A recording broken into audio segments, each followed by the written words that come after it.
Hi, I just came from the mountains. I was recording some sounds up there. I wanted this video to be really calm. I lit some candles and I just want to get started because I had to note all this down. I promise you it's not really this long. Just in case.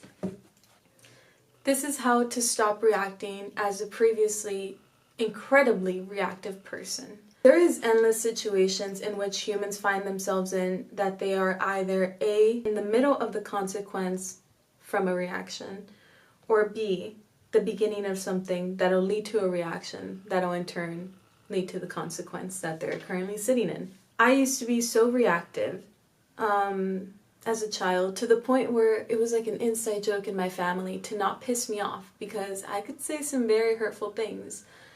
I would never get physical, I wouldn't hit anyone or anything, but I would say some words that could hit a nerve. And for a child, that is a bit extreme. But this followed me into my adulthood, unfortunately. Ultimately, if you're a reactive person, you get to a point where something really big has to happen before you decide you no longer want to be that way. So here we are. This is how to stop being reactive, at least negatively reactive. This is how I did it, at least. So 1, in the moment, ask yourself why you're so upset by what's occurred. Really dive deep into it. Get lost in it. If you find yourself getting lost in trying to find the reason for why you're so upset, the person that has honked at you has already driven away. So you won't get a chance to honk at them back. That is just an example. 2, decide if the reaction you want to exude so badly will really make you feel better. You'll know this because this has happened before. Reactions are patterns. When you react a certain way, it is most likely that you've reacted that way in the past, so you know the outcome. You know how you're going to feel after. There's really no excuse. Number 3. Naturally, you'll come to the conclusion that a negative response will do nothing but affect you emotionally. And you'll come to the realization that you probably don't even want to respond at all. You don't want to react. I'm speaking more on negative reactions, but another good reaction is also no reaction at all if you find that what you're about to do is actually something that you'll regret. We're so conditioned to have to defend ourselves. We live in this me, I, like protection of this false self mindset where if somebody tells us we are wrong, we have to prove why we're right. If somebody tells us a lie that's been spread about us, we have to prove to them that it's a lie. We constantly have to tell our side of a story. We have to. It's always have to. When in reality, you don't have to. You can just let it go. If you're in an argument with someone, first of all, think about how you found yourself in that argument and if you're really proud of it. I hear a lot of, oh, they're not worth it. Oh, you're not worth it. You're not worth the energy. You're not worth this, that. It's just as bad as continuing on with the argument.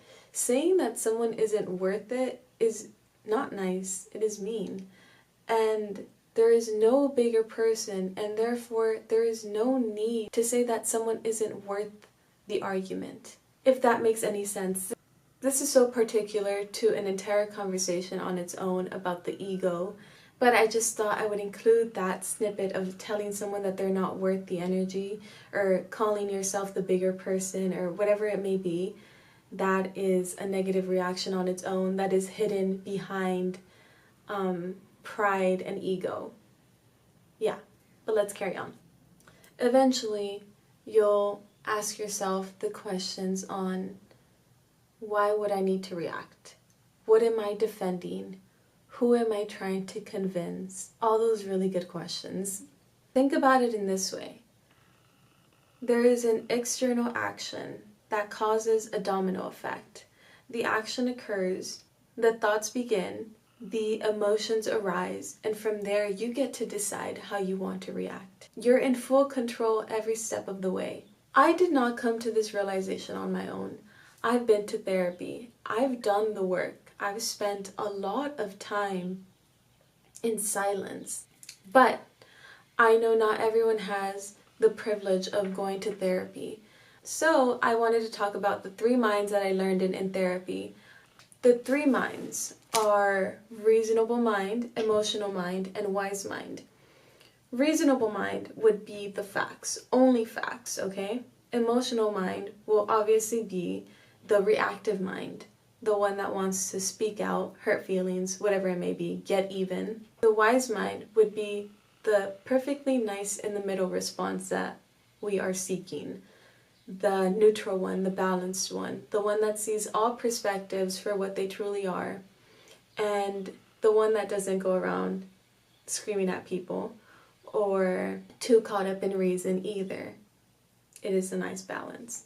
You can apply this to quite literally anything in your life, and you can make it in a chart. Pick anything that you've been through and break it down in between the three minds.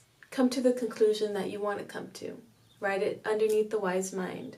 Like, for example, let's say you've found out a friend is talking bad about you behind your back.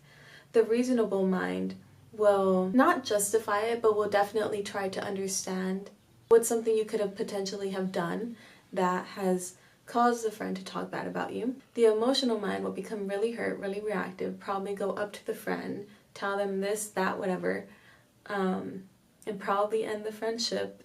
The wise mind will try to look at their friend's perspective, try to see if there was any misunderstanding and how it arose, and most likely have a really healing conversation with the friend.